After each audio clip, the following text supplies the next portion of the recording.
Bonjour Elsa. Bonjour Jacques.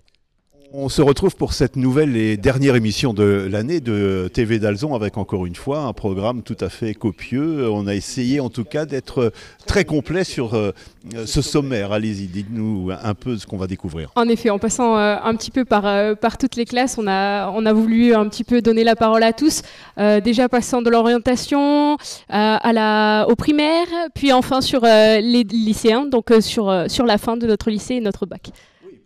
Mais à la fin de cette émission, il y aura une spécificité dont vous nous parlerez, parce que vous êtes allé à Genève, non pas seulement pour faire du tourisme, mais parce que vous étiez aux Nations Unies, c'est ça? Exactement, il y a quelques mois, on se trouvait au siège des Nations Unies pour parler un petit peu et pour travailler notamment sur des pays. Donc voilà, on verra un petit peu plus tard quel a été notre projet, mais voilà. Un projet accessoirement agrémenté parce que vous êtes en plein examen. Le bac s'est bien passé? Le bac s'est très bien passé, c'est fini maintenant, on se trouve en vacances tous. Et le bac, vous l'avez?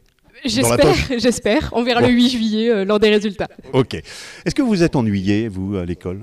Alors écoutez, j'en ai pas grand souvenir, mais en effet, je pense que... Honnêtement, vous n'êtes jamais ennuyé? Je pense. Moi, je me suis beaucoup ennuyé. Je pense, mais même aujourd'hui, des fois en classe, on s'ennuie un petit peu, mais on essaie de pas trop le faire. Alors pourquoi je parle de l'ennui à l'école? Parce que précisément, on a arrêté avec les primaires notamment. Regardez comment ça se faisait au quotidien, une classe avec les jeunes, les petits, c'est des enfants de CM2, hein, qui sont d'ailleurs avec nous.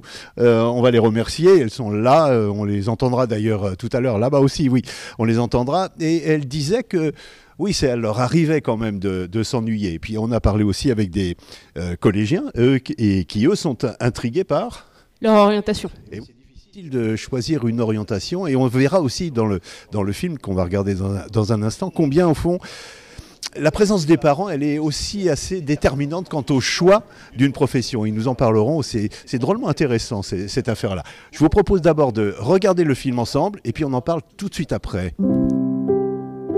Quelquefois, il m'arrive de m'ennuyer en classe, mais pas tout le temps.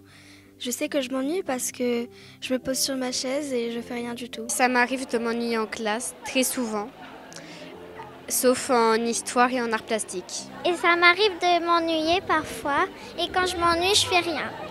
L'ennui. Combien d'enfants et depuis combien de temps l'ennui fait partie de la vie scolaire? C'est sans doute pour cela que nombre de solutions ont été imaginées. Lorsque les enfants ont fini leur travail, ils ont toujours des ateliers d'autonomie, ce que j'appelle la liberté contrôlée. Ils peuvent faire différentes activités et là, je contrôle de loin. Ils ont l'impression d'être libres, mais il est vrai qu'il y a toujours un œil dessus. Alors bien sûr, le jeu constitue un élément clé compte tenu de l'âge de ces élèves. On passe par le jeu, la découverte, et puis après, on amène la partie la moins rigolote, qui est souvent la leçon. J'essaie que ce soit le plus ludique possible, tout en étant sérieuse quand même. Un jeu encore et toujours lorsque plus tard il s'agit de choisir, trouver son orientation. Je suis là pour répondre aux questions des parents et des familles sur l'orientation. L'élève et la famille, seuls, c'est un petit peu compliqué. C'est pour ça que l'établissement, les équipes pédagogiques, se doivent d'accompagner. Bien sûr, pour certains, le choix d'une carrière n'est pas un souci. Ces élèves, par exemple, ont vraiment décidé, et l'impact des parents lors de leur décision s'est révélé déterminant. J'aimerais être médecin plus tard. Pour ça, j'ai choisi physique et SVT en option avec langue des signes. Cette année, j'ai le brevet et j'aimerais bien l'avoir pour faire plus tard médecin. Plus tard, j'aimerais faire vétérinaire parce que j'ai toujours aimé les animaux. Et mes parents sont dans la médecine, donc j'aurais aimé faire quelque chose comme eux, mais un peu différent. Donc je vais choisir sciences du laboratoire l'année prochaine. Quand je serai au lycée, je prendrai comme option SVT, biologie et physique-chimie. Et j'aimerais bien travailler avec les animaux. Alors bien sûr, il faut pour cela montrer les compétences acquises. C'est toute la problématique de l'enseignement primaire. Le but des acquisitions, c'est de surtout pas mettre un enfant en échec. Dès que je me rends compte de la performance d'un enfant, elle est souvent très mise en valeur et ce qui fait nos différences. Et chaque année, les mêmes interrogations reviennent. Comment s'orienter? Comment choisir? Et avec qui? D'Alzon, justement, n'entend pas laisser l'élève seul et multiplie, depuis longtemps d'ailleurs, les aides apportées. Et puis Dalzon a une politique très ancrée dans l'accompagnement. Je veux dire, il suffit de voir sur le site. Et puis la politique donc, des directeurs adjoints et de M. Lachaud, c'est vraiment dans l'accompagnement et presque que ce soit visible partout, tout le temps. Alors, il y a des interlocuteurs. Alors, les interlocuteurs privilégiés sont les professeurs principaux, notamment en troisième, puisque en troisième, il y a une fonction, une responsabilité d'orientation qui incombe aux professeurs principaux. L'ouverture à l'autre monde demeure au sein de l'établissement l'une des forces majeures. Ces petites entendues ne reviennent-elles pas de Prague? Ces collégiens, par exemple, allaient, eux, en Tchéquie. Enfin, ces autres rentraient de Chine ou des États-Unis. L'ennui n'est donc plus tout à fait un souci. Oui, je m'ennuyais en classe, mais c'était dans mon ancienne école. Alors que là, depuis que je suis à Dalzon, je m'ennuie plus. Je suis avec Madame Braja. Elle est drôle, elle est gentille et elle m'explique bien. Quand je m'ennuie, je joue à autre chose. Je joue avec mes stylos ou au double. Ou alors je discute avec mon voisin. Disons que j'arrive pas trop à suivre, j'arrive pas trop à comprendre. Donc pour pas trop m'ennuyer, je joue avec des stylos en dessinant ce que j'entends et en dessinant ce que je vois.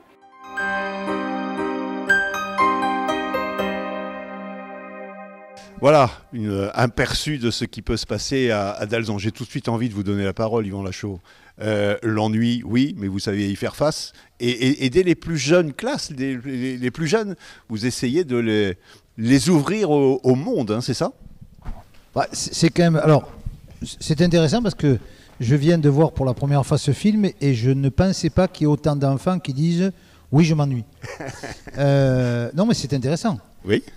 C'est bien de leur faire exprimer ceci et ça doit effectivement nous faire poser des questions parce que, bon, moi je me suis aussi ennuyé à l'école. Hein. J'ai eu des moments où je pense que dans les disciplines où on n'est pas les meilleurs, on peut avoir du temps qu'on trouve un peu long. Moi, les mathématiques, ça allait très bien, la physique aussi. Il y avait d'autres disciplines où, bon, j'aurais bien fait autre chose. Donc, mais là, ils sont quand même très jeunes. Et à ce moment-là, je pense que c'est bien qu'on y réfléchisse. Ces temps où ils ont certainement besoin de déconnexion un petit peu, où ils pensent à autre chose et ils s'ennuient. Voilà. Donc, c'est bien qu'on se pose ce type de questions. Je vais m'adresser à vous, Bérangère, directrice adjointe du primaire. Est-ce que vous aussi, vous avez connaissance un petit peu de cet ennui en fait aux enfants? Non, alors je ne pensais pas qu'ils puissent le dire comme ça, mais je sais qu'il y a des moments où les enfants s'ennuient. Pour moi, c'est pas très grave parce que ce sont des petits temps. C'est aussi des respirations. Je crois qu'ils ont besoin aussi d'avoir des petits temps où il n'y a rien. Ils ne supporteront pas longtemps d'être sans rien faire, mais des petits moments qui sont des petits moments où on pose, des petits moments où on fait un petit break avant de reprendre autre chose, c'est aussi intéressant pour les enfants. Alors, je vous propose d'entendre peut-être l'avis d'une spécialiste, non pas de l'ennui, mais de la vie scolaire. J'ai oublié votre nom, pardonnez-moi. Vous êtes psychologue et vous vous appelez Caroline Dosreis. Voilà. L'ennui tel qu'il a été défini par ces enfants, ça vous inspire quoi comme idée ou comme réflexion? Tout d'abord que c'est pas un problème et que c'est naturel, c'est normal. On le ressent tous. C'est un mélange d'émotions, de pensées et c'est tout à fait naturel de le sentir et c'est pas forcément quelque chose qui va empêcher l'apprentissage. Et ça, c'est important. C'est-à-dire que en fait, l'ennui, il existe. L'important, c'est de lui donner du sens. C'est ça? À la fois de lui donner du sens, mais aussi et surtout, je pense, à l'école, quand ça va arriver dans le cadre scolaire, c'est d'accompagner l'enfant qui exprime, ressentir ce genre d'émotions. On a tous les cas de figure, mais c'est important de penser qu'il y a des enfants qui vont, par exemple, dire qu'ils s'ennuient en classe parce qu'ils ont tout fait, ils ont tout appris, la leçon, voilà, et donc ils ont une vitesse de travail qui est assez importante. Donc pour ces enfants-là, on va être attentif, on va essayer de proposer d'autres choses, on va essayer de voir s'ils peuvent avoir des fonctions dans la classe, par exemple, de responsabilité. C'est des enfants qui vont aimer ça. Après, il y a des enfants qui vont se dire, avoir ce sentiment d'être ennuyés en classe parce que c'est difficile, parce qu'ils n'arrivent pas à suivre, parce qu'ils n'arrivent pas à accompagner. Et du coup, là aussi, on va accompagner l'enfant pour voir s'il y a des difficultés d'apprentissage et pour qu'il soit intégré dans la classe et qu'il ne se sente pas, du coup, frustré et que cet ennui ne devienne pas quelque chose de trop compliqué, trop négatif. Moi, j'entends ce que vous dites, à savoir que ça fait partie du jeu, finalement. Hein, et ça, c'est drôlement important. Et finalement, j'allais dire presque par provocation que plus on s'ennuie, plus on est en bonne santé, quoi. Je ne sais pas s'il y a une corrélation, mais en tout cas, l'ennui peut être quelque chose de très intéressant parce que c'est ce qui permet aussi à l'enfant de créer, de jouer, d'exprimer de la créativité. Et ça, c'est très important aussi. Et alors, si je vous dis, allez, en 2 mots, là, 2 solutions, un pour les professeurs et 2 pour les élèves qui s'ennuient, vous diriez quoi ? Être en capacité de gérer ces moments-là, c'est-à-dire de les accepter et de réfléchir à des solutions. Et pour les enfants ? Parce que là, vous avez vu l'astuce, ils jouent avec les stylos, ils se dessinent, ils font... Voilà. En général, quand l'adulte n'est pas trop inquiet de ça, l'enfant il finit par trouver des solutions qui sont plutôt adaptées pour lui. Merci. Je reviens à vous, Yvan Lachaud, parce que ce qui était dit aussi dans la fin du reportage, c'est cette nécessité, cette envie qu'est la vôtre d'ouvrir au monde extérieur. On voit les petits CM2 qui sont allés à Prague, et puis il y a incessamment des allers et retours avec les différents pays dans le monde. Ça, c'est important pour vous? Oui, je pense que de toute façon, aujourd'hui, quand on se promène dans le monde entier, on se rend compte notamment que notre pratique des langues n'est pas nécessairement la meilleure dans le monde entier, et qu'aujourd'hui, cette ouverture permettant à des jeunes, qui plus est même du primaire, et on vient de le voir sur Prague, même si le retour était un peu compliqué, eh bien, ils découvrent cette nécessité-là et ils découvrent un monde différent. Et ils ne reviennent pas les mêmes de ces voyages-là. Mais ça, c'est vrai pour les CM1, CM2, mais c'est vrai aussi pour les lycéens, c'est vrai aussi pour les étudiants. On en a qui partent en Tanzanie, on en a qui reviennent du Pérou, on en a qui reviennent de Chine. Je crois que c'est important aujourd'hui de leur permettre... Aujourd'hui, on a plus de facilité pour voyager que ce qui était vrai il y a quelques dizaines d'années ou vingtaines d'années. Donc, pour nous, c'est important parce qu'on n'est pas là que pour enseigner, on est là aussi pour éduquer. Et je pense que cette possibilité qu'ils ont de voir comment d'autres vivent et s'expriment, c'est vraiment un plus pour eux. Les mêmes, comme vous dites. Donc, nous avons un petit film pour présenter ce voyage à Prague pour les CM2 et on regarde ensemble. Bienvenue à Pardubice, en République tchèque. Venez avec nous.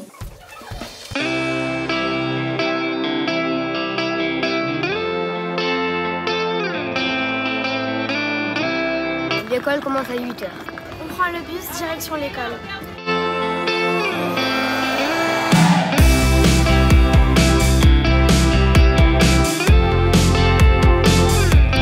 Ici, le matin, on mange salé. Bah, du coup, c'est trop bien.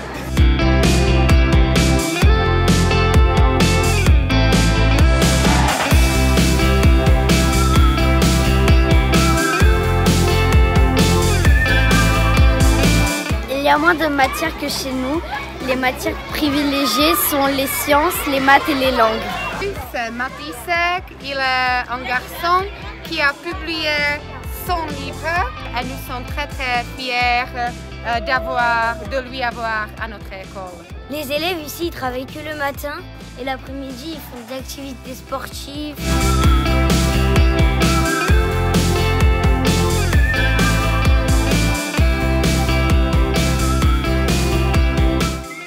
Ici à l'école, on apprend beaucoup l'anglais et les autres langues. Regardez cette bonne idée, il y a des verbes réguliers sur les marques.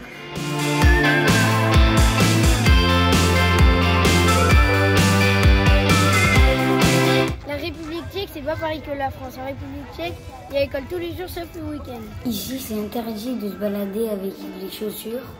C'est pour ça que les vestiaires sont derrière. C'est fait pour quitter leur sac, quitter leurs chaussures. Et du coup, ils doivent se balader en chaussons. Les infrastructures sportives sont géniales ici. Ils font du sport tous les jours.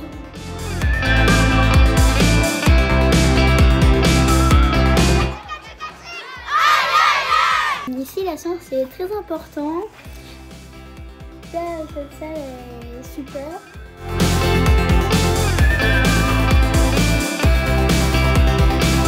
Je m'appelle Ambre. Я се именую Наталия.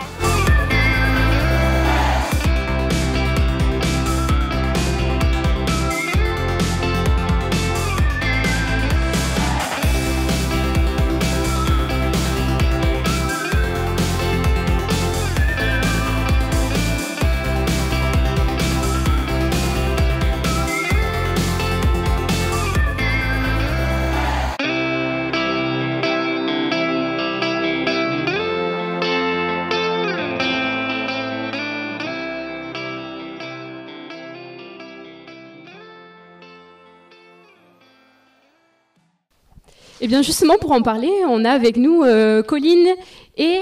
Rappelle-moi ton prénom. Georgia. Pour en parler. Donc, racontez-nous un petit peu ce voyage.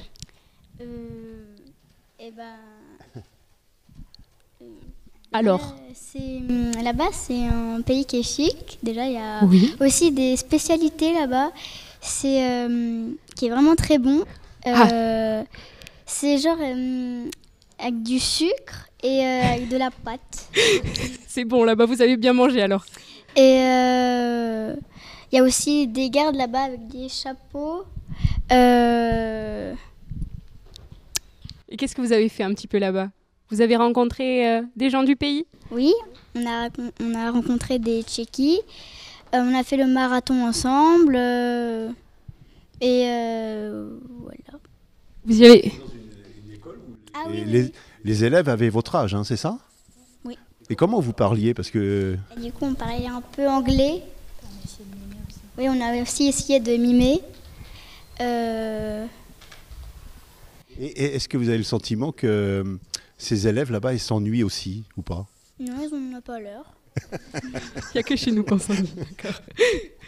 Et alors le retour a été un petit peu compliqué. Oui, parce que la France voulait faire grève et donc ils voulaient pas, voilà, EasyJet ne voulait pas qu'on revienne en France. Donc du coup, dans l'aéroport, on a attendu beaucoup de temps, à peu près peut-être 2 heures, oui même plus. Et il y en a qui ont été tristes du coup, parce qu'ils voulaient voir leur famille. Et quand on a su qu'on ne pouvait pas retourner en France, du coup, demi-tour, le train, le bus, et on est retourné dans l'hôtel 2 avant. C'était une jolie expérience quand même, vous en retenez des bonnes choses. À part le retour, c'était pas très sympa. En tout cas, merci. Tu sais ce que tu veux faire plus tard, toi? Oui. Ouais, par exemple? J'hésite à des choses, j'hésite. Dis-moi, c'est quoi? Soit pilote d'avion de chasse, soit pilote, soit cuisinière ou actrice. Ah, actrice, oui. Tu pourras être journaliste aussi parce que je trouve que tu manies bien le verbe. En tout cas, bravo. On peut l'applaudir parce que c'est... Félicitations. Alors, il y a François Dufour qui est avec nous, qui n'a pas parlé encore et qui a entendu, écouté avec beaucoup d'attention ce qui était dit. L'ennui, vous êtes ennuyé, vous? Ah, beaucoup. Alors moi, contrairement à M. Lachaud, c'était en cours de maths et en cours de physique où je m'ennuyais beaucoup. Alors plus sérieusement, moi je voulais dire 2 choses par rapport à ça, de ce que j'ai pu observer depuis presque 25 ans. De quoi l'ennui est-il le nom? D'abord, parce qu'on voit très bien que dans le témoignage des jeunes et en classe, dans les couloirs du lycée, pour ce qui me concerne, on observe des tendances très, très, très diverses. L'ennui peut être en effet une absence d'intérêt, une absence de compréhension, un manque d'activité en classe.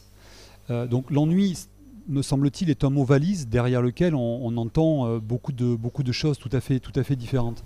C'est le premier point que je voulais évoquer, sans avoir la réponse sur le fond, mais enfin, ça me semble être un sujet beaucoup plus large que ce qu'on imagine, c'est-à-dire un cours ennuyeux.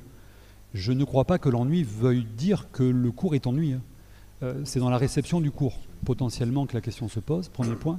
Et puis deuxième point, ce qu'on voit aussi dans les établissements, c'est le contexte socio-technologique de l'époque, qui change quand même la donne sur le temps de concentration des jeunes, qui est, je ne dis pas, on l'évoquait tout à l'heure avec madame, qui n'est pas forcément indexé sur le temps de connexion au téléphone, mais pourtant, on voit que les éducateurs deviennent, beaucoup plus qu'avant également, des animateurs, comme si on avait besoin, au cours de la classe, d'activer en permanence je dirais l'aspect parfois un peu spectaculaire au sens étymologique du terme, du contenu du cours. D'accord, merci François. Je me tourne vers vous, Yvan. À propos de l'orientation, est-ce que vous pensez et est-ce que vous voyez un petit peu que l'orientation est un défi aujourd'hui et une difficulté pour les élèves? Oui, alors d'abord, je vais dire juste un mot à Georgia et à Colline, là, parce que pendant qu'elles se faisaient du souci, c'est quand même, nous, on ne s'est pas ennuyés, parce que leur présence à Prague, en attendant EasyJet qui n'est jamais parti, moi, ça m'a fait passer une nuit quasiment blanche pour téléphoner à l'ambassade, pour que vous soyez en sécurité, pour avoir des solutions, pour trouver des solutions de rentrée, etc., etc. Donc je suis content que vous soyez rentrés. C'est une chance pour vous, parce que vous auriez pu rester quelques jours de plus à Prague. Hein. Voilà. Donc on ne s'ennuie pas toujours, quoi. Alors plus sérieusement sur l'orientation, oui, le monde a vraiment changé et aujourd'hui, je crois, Monsieur Dufour et d'autres en parleraient aussi bien que moi si ce n'est mieux, c'est vraiment le sujet number one par rapport à la formation aujourd'hui. C'est-à-dire qu'on n'est plus dans des schémas, on va tous au bac et puis on va faire ça, on va faire ça. Aujourd'hui, il y a vraiment des hésitations à tous les niveaux. On n'est plus sur des formations très figées. Le monde de l'emploi a énormément changé. Et aujourd'hui, c'est l'employeur qui vient nous chercher pour nous dire « j'ai besoin de telle et telle personne dans tel et tel domaine ». Donc cette relation emploi-formation, je dirais perturbe, non, enrichit même les solutions que nous avons. Et aujourd'hui, je comprends les raisonnements qui nous disent « mais je ne sais pas ce que je vais choisir l'année prochaine parce que je vais être en collège ou en lycée ». C'est vrai qu'aujourd'hui, c'est compliqué. Alors, moi, je pense que c'est une chance. Parce qu'on n'est plus sur des formations très rigoristes, on va faire ça. C'est une ouverture, mais c'est une vraie question sur laquelle on doit être, nous, en tout cas, en capacité de répondre et d'aider. Parce que ce n'est pas simple aujourd'hui. Et je mets à la place des parents, quand ils sont sur Parcoursup ou autre, c'est un monde qui a changé complètement et pour lequel il faut qu'on aide les gens à trouver des solutions. Oui, c'est sûrement pas simple et peut-être stressant d'ailleurs pour les élèves de 3e qui doivent, enfin les élèves de 3e et ceux lycéens qui se demandent en fait où ils vont finir plus tard. On a avec nous un élève de 3e, une 3e C si je me trompe pas. Ton prénom ? Thomas. Thomas. Donc Thomas, est-ce que aujourd'hui tu ressens un certain stress à propos de cette question ? Un peu, surtout parce qu'il y a beaucoup de doutes sur ce qu'on peut choisir plus tard, sur ce qu'on va faire plus tard, parce que c'est moins cadré, on ne va pas nous dire on fait tel bac et après on fait des concours et on va sur ces études-là. Maintenant c'est un choix, on doit choisir des lycées et donc on ne sait pas très souvent ce qu'on veut faire, on a des doutes encore. On essaie de choisir un peu ce qu'on aime, ce qu'on a envie de faire, mais il y a un doute entre ce qu'on veut faire et ce qu'on Tu veux faire médecine, non ? Oui. Hein ? Ouais, parce que tu as quand même un petit peu d'expérience dans la famille, non ? Voilà. Mais médecine, mais c'est pas tout à fait arrêté. Oui, parce que j'ai aussi envie de voir peut-être aussi pour faire une école de commerce, entre les deux. Je suis entre les deux, je suis mitigé entre les deux. Bon, le lycée te permettra de faire la part des choses. C'est bien. On va demander à François Dufour. J'espère que ta mère ne s'est pas trop ennuyée parce que je l'ai eu en classe, j'ai fait des maths, donc on va bien. François Dufour sur l'orientation difficile, délicate, telle qu'elle est. 3 choses sur l'orientation. D'abord, au niveau technique, tu es en 3e et on observe avec la réforme du lycée désormais qu'il y a 2 blocs sur les temps d'orientation. Un bloc, un continent 3e seconde qui va aider les jeunes à définir véritablement leur identité, ce que j'aime bien appeler leur pente de talent. Ça prend 2 ans et puis la vraie orientation intervient, Elsa, tu t'en rappelles, au printemps de seconde, donc en 2025 pour les élèves qui vont rentrer en septembre, avec là en effet devant eux un choix qui doit forcément être fait avec une forme d'enthousiasme mêlé à une forme de gravité, parce qu'évidemment ça les invite à cheminer sur le long terme. Ça c'est le premier point. Le deuxième point, ce à quoi on invite aussi les jeunes, c'est voir leur scolarité comme une globalité en dehors aussi de l'école. C'est-à-dire que bien sûr, M. Lachaud l'évoquait, il y a la dimension du bac, la dimension de la scolarité, mais tous les parcours parallèles, les échanges, les voyages, les expositions, la culture, les lectures, le cinéma. C'est très important. Voilà, bien sûr, il y a un exemple parfait. Tout ce qui anime finalement une personnalité au-delà du résultat, ça c'est absolument fondamental. Et une dernière chose, un chiffre, parce que j'entends beaucoup de critiques sur Parcoursup. Personnellement, je suis un fervent partisan de Parcoursup pour 2 raisons. C'est une formidable source d'information que les générations anciennes, j'en fais partie, n'ont jamais eu, jamais, et une formidable source aussi de possibilités pour ceux qui ont eu le bac en 1990, vous en connaissez peut-être, 2300 formations post-bac. Pour ceux qui ont le bac cette année, 23 400. Donc je pense qu'il faut avoir la critique modeste parce que, à mon sens, les jeunes sont probablement plus accompagnés aujourd'hui que nous ne l'étions au siècle passé. Alors, la transition est simple parce que vous disiez initiation, apprentissage, voyages divers et variés. Elsa, vous allez pouvoir nous en parler avec ce voyage récent à Genève. Dans le cadre des formations, je ne sais pas comment on doit le dire, initiation en tout cas au métier de la diplomatie, on va le dire comme ça, c'est beaucoup plus simple. Alors un mot d'abord sur cette option. Eh bien, en effet, alors je ne dirais pas que c'est une option, c'est plutôt des projets qui nous ont été proposés sur notre année de terminale. Donc en effet, on est plus d'une cinquantaine de terminales, voire premières, qui ont bénéficié de ces fabuleux projets cette année, notamment par 4 phases, il me semble. Le projet donc Genève, 40 élèves de terminale sont partis en novembre dernier à Genève pour voter des amendements pendant un week-end, donc assez exceptionnel comme expérience. Des élèves sont aussi allés au siège de l'ONU à New York lors d'un voyage. En avril, nous sommes 7, il me semble, oui, 7, à partir pour la commémoration du Rwanda. Et enfin, nous sommes 11 jeunes diplomates parallèles qui avons pu travailler et accuser en quelque sorte des pays sur les droits des enfants, notamment dans les climats scolaires. Voilà.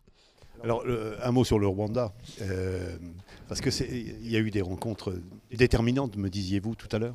Effectivement, le Rwanda était... le Rwanda, non, nous ne sommes pas partis au Rwanda, mais nous avons participé à la commémoration du coup des 30 ans du génocide au Rwanda des Tutsis.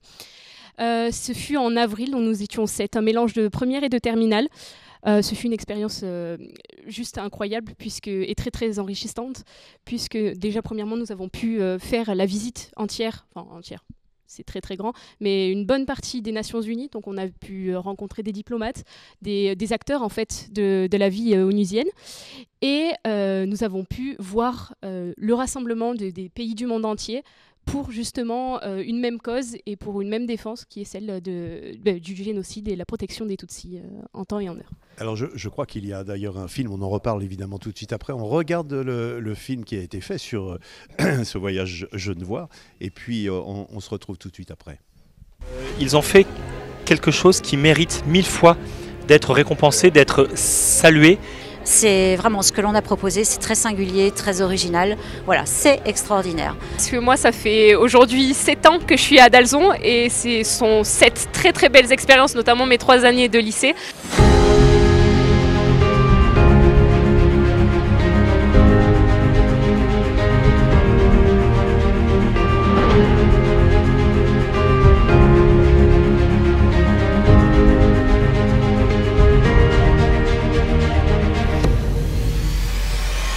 C'était très important d'organiser cette cérémonie de remise du prix de l'éducation à la paix pour ces élèves qui sont allés à l'ONU.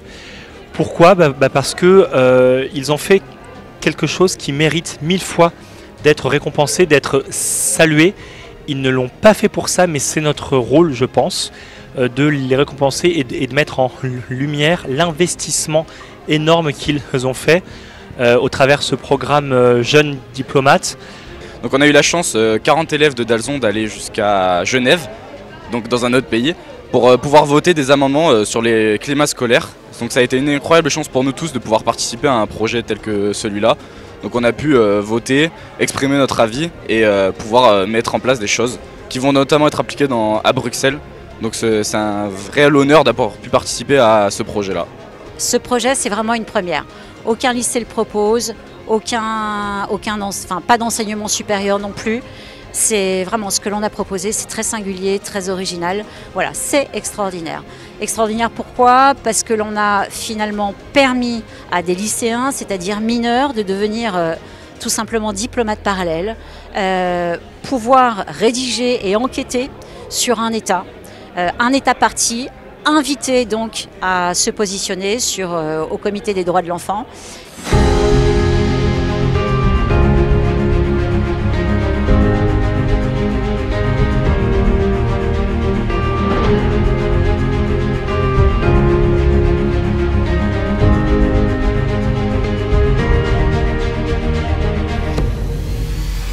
Et moi qui enseigne en haute école, en université et qui travaille en assemblée parlementaire, je peux dire que ce que j'ai vu comme travail qui a été fait aux Nations Unies par les élèves, c'est un travail d'extraordinaire qualité.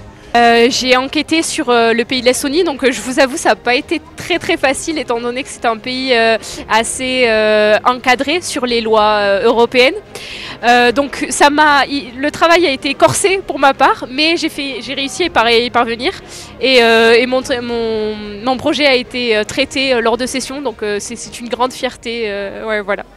Très fier de collaborer avec Dalzon parce que on a vraiment une liberté dans ces programmes et j'espère vivement que nous allons reconduire ce programme l'année prochaine parce que je pense que ces jeunes qu'on a récompensés ce soir sont inspirants et je pense qu'ils ont inspiré d'autres élèves.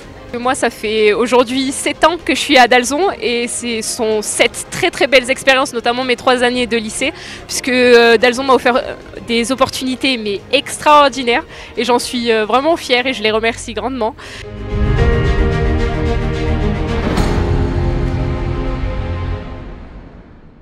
En tout cas, vous êtes une vraie ambassadrice pour l'Institut Emmanuel Dalzon. Alors, moi, je suis particulièrement ému avec ce reportage parce que j'ai bossé quelques années à Genève, donc les Nations Unies, je connais bien. Et puis, je suis allé au Rwanda aussi au moment du... Voilà. Donc, ce que vous avez dit tout à l'heure, ce que je voudrais dire, c'est que c'est bien d'aller dans ces endroits, enfin, même si c'est les Nations Unies avec 15 ans plus tard, effectivement, mais... ça permet quand même, pour vous, élèves, de toucher du doigt une réalité qui a été, en l'occurrence, absolument épouvantable. Justement, en fait, tous ces projets nous emmènent à une même conclusion, c'est vraiment la confrontation avec la réalité du monde, en fait. On rencontre réellement les acteurs et ce qui se passe réellement à l'extérieur de l'école, à l'extérieur de notre vie de famille.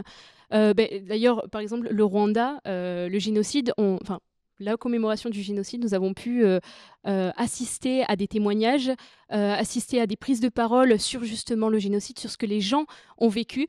Et c'est là où on se rend compte réellement qu'on est bien là où on est et qu'il s'est passé malgré tout des horreurs dans le monde entier et que nous sommes à l'abri, mais qu'un jour à l'autre, ça peut aller de tout va d'un coup. Justement, le Rwanda en fait la preuve, puisque c'est du jour au lendemain que les Tutsis et les Hutus se sont opposés et que, ensuite, dès qu'ils ont signé accord de paix, disons, ils se sont de suite réunis et la vie a continué. C'est quand même une belle leçon de vie et surtout des choses à prendre à la légère, puisqu'il ne faut pas recommencer, disons. Ce que je trouve tout à fait passionnant dans cette affaire-là et dans cette expérience-là, c'est qu'on touche du doigt ce qu'on peut lire dans un manuel. Simplement, là, il y a du témoignage, il y a de la réalité, Yvan Lachaud.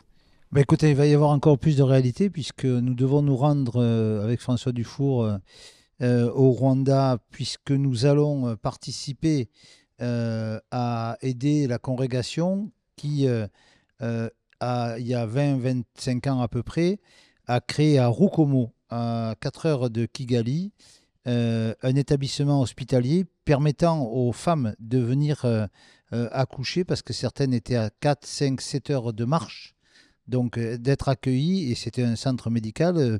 Marie d'ailleurs nous a accompagnés avec Sœur Claire, et sur ce lieu-là, en pleine brousse, aujourd'hui les Oblates ont créé une école et un collège, et donc on a décidé dans le cadre d'Erasmus de faire un lien avec le lycée Saint-Paul de Kigali et de nous rendre donc et permettre à des élèves de se rendre en brousse pour aider justement sur ce projet-là. Donc voilà un exemple de plus qui fait que... Alors on parle du Rwanda, mais on pourrait parler d'autres pays, mais voilà un exemple qui va permettre à des élèves de se rendre sur place. Il y a de quoi faire. Oui, je complète ce que dit M. Lachaud. En effet, on voit bien, et ça rejoint totalement ce que tu disais, Elsa, il y a une phrase qui m'a marqué, on se confronte à la réalité. Voilà. Et je crois qu'en effet, la responsabilité de l'établissement, d'un établissement scolaire plus largement, au-delà du socle théorique qu'il incombe de transmettre aux élèves, c'est bien évidemment de se confronter à l'état du monde, au monde, en ce que le monde est une expérience philosophique, spirituelle, en ce qui nous concerne également, pour en tirer le meilleur et puis aussi découvrir en soi ce qui dépasse ce qu'on est en capacité d'apprendre. Donc c'est en effet, je trouve une idée tout à fait intéressante. J'ajouterais même que ces projets permettent à chacun de nous donner un petit peu l'opportunité d'avoir réellement un impact dans le monde, que ce soit à notre petite échelle, puisque par exemple avec le projet Jeunes Diplomates, on défend en quelque sorte des droits. Donc nous, on est concentré sur les droits des enfants, mais on est là pour défendre des choses qui se passent dans le monde. Alors on traite chacun des pays différents, le Rwanda en fait preuve, mais voilà, ça nous permet de prendre réellement part à la vie, tout simplement. Donc, pour compléter, Elsa, ce que tu disais, en effet, je crois que ce qui nous anime dans les projets, dans les échanges, parce que c'est précisément le mot échange qui nous intéresse, pas le mot voyage, hein, c'est de voir au-delà du déplacement géographique ce que l'on peut en tirer. On a par exemple des élèves qui en novembre repartiront à Cracovie, Auschwitz-Birkenau, dans les circonstances que l'on sait.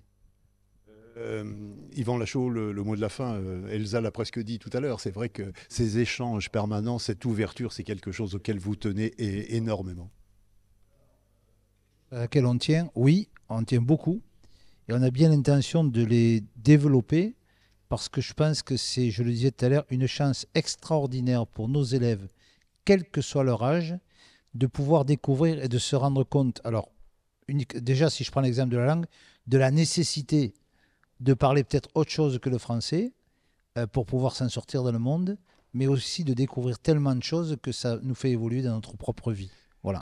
Quel que soit leur âge, oui. Disiez-vous, et on l'a bien vu au cours de cette émission. Et juste avant de conclure, je veux, au nom de l'établissement, remercier Jacques Prévost, te remercier donc pour ces 3 émissions. Elsa aussi qui a participé aux 3.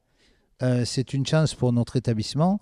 Toute la technique, je veux remercier Frédéric, je veux remercier Elsa, je veux remercier Marie, qui nous ont permis donc d'organiser ces 3 émissions. Et je pense que ce TV d'Alzon permet d'abord de présenter pas mal de choses, de réfléchir à beaucoup de choses aussi, et de permettre à tous celles et tous ceux qui en ont envie de voir ce qui se passe dans la maison. Merci beaucoup. Merci beaucoup et sachez que je suis ravi de présenter TV d'Alzon régulièrement. On se retrouvera à la rentrée, j'imagine, pour une prochaine émission. Je vous souhaite une très très bonne vacances. Merci Jacques, merci Elsa. Le mot de la fin peut-être à vous, Elsa. Le bac est quasiment en poche. Je vous ai aidé à découvrir l'impact du micro.